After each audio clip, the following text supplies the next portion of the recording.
ఈ యొక్క పత్రికా సమావేశం పెట్టడం ఏమనగా, గాండ్లపేట మండలానికి సంబంధించి పెద్ద ఆయన ముందు నుంచి కూడా రాజకీయాల్లో ఉంటూ రాజకీయాలను శాసించాలనే భావనతో వచ్చి ఏమీ శాసించలేక ఈరోజు మొన్న జరిగిన ఎలక్షన్లలో కూడా తెలుగుదేశం వైపు నుండి 2019లో అక్కడ కందికుంట వెంకటప్రసాద్ ఓడిన తర్వాత మా వైఎస్ఆర్ కాంగ్రెస్ పార్టీలో చేరి ఎప్పుడు కూడా ఆయన నిజంగా సభ్యత్వం తీసుకోలే. ఎట్లా సభ్యత్వం తీసుకోలేదంటే, కండువా ఆ రోజు ఎమ్మెల్యే గారు కప్పినారు, కండువా వేసుకున్నాడు అంతే. తర్వాత సభ్యత్వం ఎక్కడ తీసుకోలే. మళ్ళీ మనం ఏం చేశామంటే, మా నమ్మకం నువ్వే జగన్ అన్నప్పుడు కూడా మనమంతా మిస్డ్ కాల్ ఇచ్చి ఇక్కడ ఉండేటువంటి మా మండల ప్రజలందరికీ కూడా, ఇంట్లో లేడీస్తో సహా పిల్లలతో సహా అందరూ కూడా మిస్డ్ కాల్ ఇచ్చింటే మాకందరికీ సభ్యత్వాలు అందరికీ కూడా వచ్చినాయి. ఆయన ఏ రోజు కూడా మనకేం సభ్యత్వం కూడా తీసుకోలే అనమాట. అయినా ఈరోజు ఆయన చేస్తానే రాజకీయాలు చూస్తుంటే, ఆ వయసులో మామూలుగా రాజకీయాల్లో ఏ విధంగా ఉంటుందంటే, ఒక నాయకుడు మంచి చేశాడంటే, ఈరోజు ప్రియతమ నేత మనందరి నాయకుడు రాజశేఖర రెడ్డి గారు చనిపోయారంటే ఈరోజుకి కూడా చరిత్ర చెప్తా ఉంది అసలుకు. కానీ ఆ విధంగా ఇన్స్పైర్ అయ్యే రావాల. ఆయన పెట్టిండే పథకాలు, ఆయన పెట్టిండే స్కీములు, ఈరోజు ఆయన ప్రజలకు ఉపయోగించే విధానం చూసి పార్టీలకు తండోపతండాలుగా చేరి ఆయన కుమారుణ్ణి ఈరోజు మనం ముఖ్యమంత్రిగా చేసుకున్నాం. మీరు కొత్తగా పార్టీ పెట్టి చేసుకోవడం అంటే ఆషామాషైంది కాదు. మొట్టమొదటి పార్టీ పెడతానట్లనే ఈ దుష్టశక్తులన్నీ కలిస్తే కూడా ముందు కలిసిన వాళ్ళంతా 2014లో బీజేపీ, జనసేన, చంద్రబాబు నాయుడు కలిస్తే మాకు 70 సీట్లు పైన వచ్చినాయి ఆ రోజు కూడా వైఎస్ఆర్ కాంగ్రెస్ పార్టీకి. ఆ విధంగా జగన్మోహన్ రెడ్డిని చూసి ఇన్స్పైర్ అయ్యి వచ్చిన వాళ్ళు మా నాయకులంతా, మా ప్రజలంతా, మొత్తం మా మండలం అంతా, మొత్తం రాష్ట్రం అంతా. కానీ ఈయన ఏందో అర్థం కాదు. కానీ నిన్న పార్టీలోకి చేరాలని 4 రోజుల నుంచి ఊరు తిరుగుతానని మొత్తం, నువ్వు పార్టీలోకి రా అని. నువ్వేమన్నా చేయవయ్యా గాండ్లపేట మండలానికి శాశ్వతంగా ఏదన్నా? ఇన్నేళ్ళు 40 ఏళ్ళు రాజకీయం చెప్తాండవు. 1994 వరకు కాంగ్రెస్లో ఉన్నావు నువ్వు. 94 నుంచి జొన్నా సూర్యనారాయణ ఆధ్వర్యంలో తెలుగుదేశంలో చేరినావు. అక్కడి నుంచి మళ్ళా రాజకీయాలు చేస్తా వస్తాను. 2019లో మళ్ళా వైఎస్ఆర్ కాంగ్రెస్ పార్టీలో చేర్తివి. దాదాపుగా 5 కోట్ల రూపాయలు నీ కంపెనీలో ట్యాక్స్ కట్టబడుతుందని ఎగ్గొట్టించుకొని వస్తే పార్టీలకి. ఈరోజు నీ పార్టీలో ఏ మీటింగ్ చెప్పినా కూడా నాకు ఎండ అని అంటావు. ఈరోజు నీకు ప్రతిసారి ఫోన్ చేయడం జరిగింది మేము టెస్ట్ చేయడానికి. ఈరోజు మాత్రం నువ్వు ప్రతి ఒక్కరిని ఇంటికి పోతావు, జాయిన్ కావాల పార్టీలో అంటావు. ఎన్ని చేదనుభవాలు నీకు ఎదురయ్యాయో ఇప్పుడు అర్థమైంది నీకు. గడప గడపలో వైఎస్ఆర్ కాంగ్రెస్ పార్టీ బలమేందో, జగన్మోహన్ రెడ్డి గారి బలమేందో, మా గాండ్లపేట మండలంలో ఉండే నాయకులు, కార్యకర్తలు అందరూ సామాన్యమైన వాళ్ళు కావచ్చు.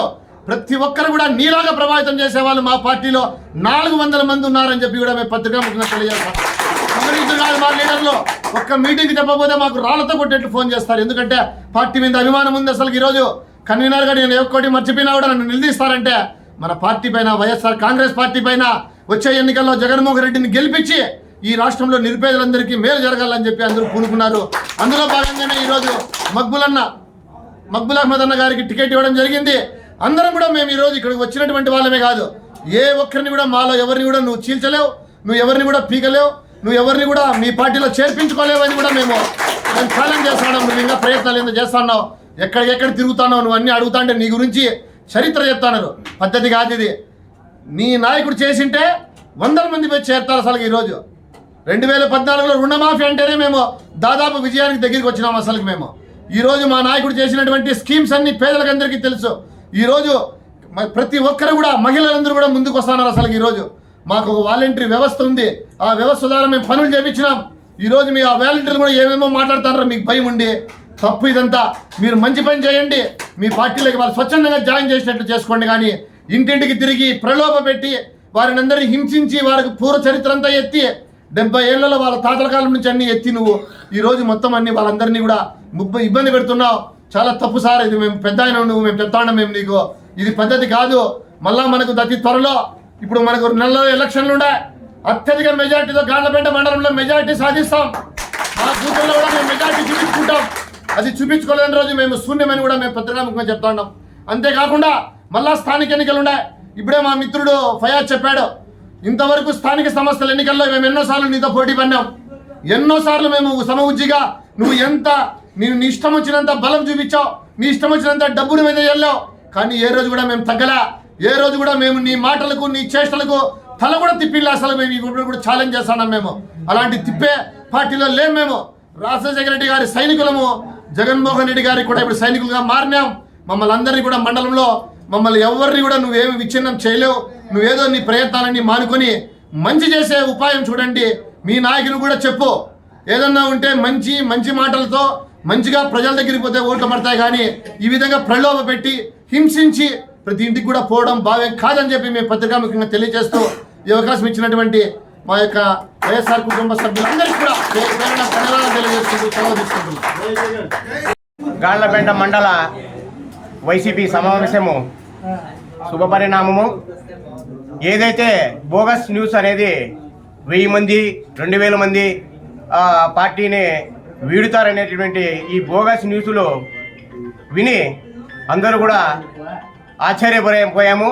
ఎందుకనగా నీచమైనటువంటి రాజకీయాలు చేస్తున్నటువంటి కొంతమంది ఆ టీడీపీకి సంబంధించినటువంటి నాయకులు ఇకనైనా ఆ నీచ రాజకీయాలకు తెర వెనుక ఉండి నడిపించేటటువంటి కార్యక్రమాన్ని ఇకనైనా మానుకోవాలని ఈ సభాముఖంగా హెచ్చరిస్తూ 1000 మంది కాదు కదా, కేవలము నీ సొంత పంచాయతీ గాళ్లపేట పంచాయతీ నుండి ఏ ఒక్క 10 మందిని పిలిచిపోయినా కూడా వైసీపీ నుంచి ఛాలెంజ్ వేసుకుంటున్నాం.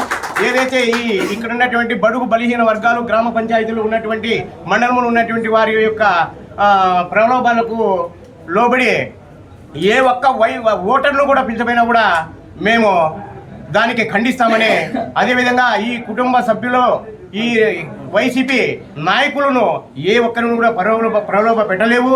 కేవలము నీ డబ్బు యొక్క మదముతో చూపిస్తున్నటువంటి గ్రామ పంచాయతీల్లో కావచ్చు, మండలంలో కూడా ఇంతకైనా కూడా నీ డబ్బు మదము చాలించి కేవలం పేద బడుగు బలహీన వర్గాలకు సేవ చేసేటటువంటి పరిస్థితుల్లో నీకున్న వయసు కావచ్చు, మిగతా నీకు వెనుకున్నటువంటి రాజకీయ నాయకులు కావచ్చు, ఏ ఒక్కరిని కూడా మా రాజకీయ నాయకులు కావచ్చు, మా వైసీపీ కుటుంబం కావచ్చు, ఏ ఒక్క కుటుంబం కూడా మీకు నమ్మే పరిస్థితి లేదు. మీ వయసుకి ఇచ్చినటువంటి వయసు కూడా ఇటువంటి పద్ధతులు పనికిరావు. ఏదైతే మీ యొక్క రాజకీయ పద్ధతులు కావచ్చు, లేదంటే మీ యొక్క ఆర్థిక పరిస్థితులు కావచ్చు, ఈ పార్టీలకు వచ్చారు, మిమ్మల్ని గౌరవించాం. అంతేకాకుండా మీరు చేసినటువంటి ఈ అన్యాయ కార్యక్రమాలు మా కుటుంబ సభ్యులకి అందరికీ తెలుసు. అంతేకాకుండా మీ కుటుంబ సభ్యులు కూడా టీడీపీ వాళ్ళు కూడా మీకు తెలుసు. కాబట్టి ఏ ఒక్కటి కూడా మీరు సాధించుకోలేరు. మీరే కానీ నిలబడినా, మీ కుటుంబ సభ్యులు నిలబడినా, ఈసారి ఏ ఒక్క మా కుటుంబ సభ్యులు కూడా, మా వైసీపీ కుటుంబ సభ్యులు మీ ఒక్కరు నమ్మే పరిస్థితులు లేవు. మీరు చిత్తుగా ఓడిస్తామని చెప్పేసి ఎప్పుడైనా కూడా మేము భారీ ఇచ్చినటువంటి మా వైట్ పేపర్ అయినటువంటి మబ్బులన్న గారికి, మా ఎమ్మెల్యే క్యాండిడేట్ అయినటువంటి గారికి భారీ మెజారిటీ మా మండలం నుంచి ఇచ్చి భారీగా గెలిపించుకుంటాం.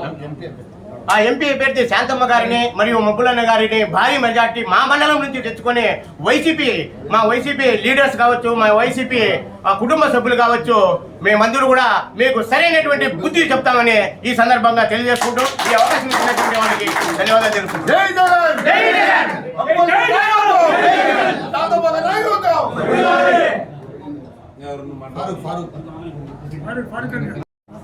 పత్రికా విలేకరుల సమావేశం పెట్టడం జరిగింది.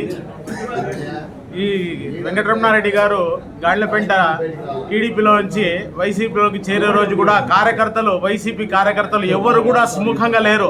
ఎమ్మెల్యే గారి దగ్గరికి వచ్చేసి సార్ ఆయన చేర్పించుకోవద్దండి అని చెప్పి కార్యకర్తలంతా ఎంతో బాధలతో చెప్పినా కూడా ఆ రోజు ఏమో ఆయన పెద్దగా వచ్చి పార్టీలో పొడి చేస్తాడని చెప్పి ఎమ్మెల్యే గారు ఆయన్ని చేర్పించుకోవడం, మళ్ళీ ఆయన ఇక్కడికి వచ్చి అందరినీ చెడుతు కొట్టేయడం, మళ్ళీ ఆయన పార్టీలోకి పోవడం, అది ఆయనకి సభ్యత్వమే ఇవ్వలేదు మా పార్టీలో.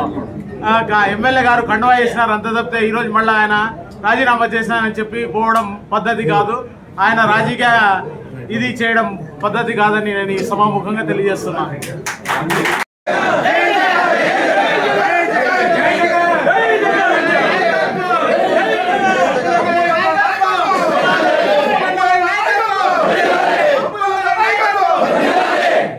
జై జగన్, జై జగన్, జై జగన్, జై జగన్, జై జగన్.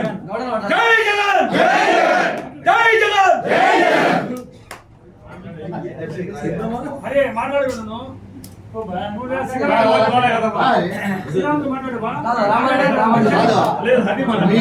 మాట్లాడు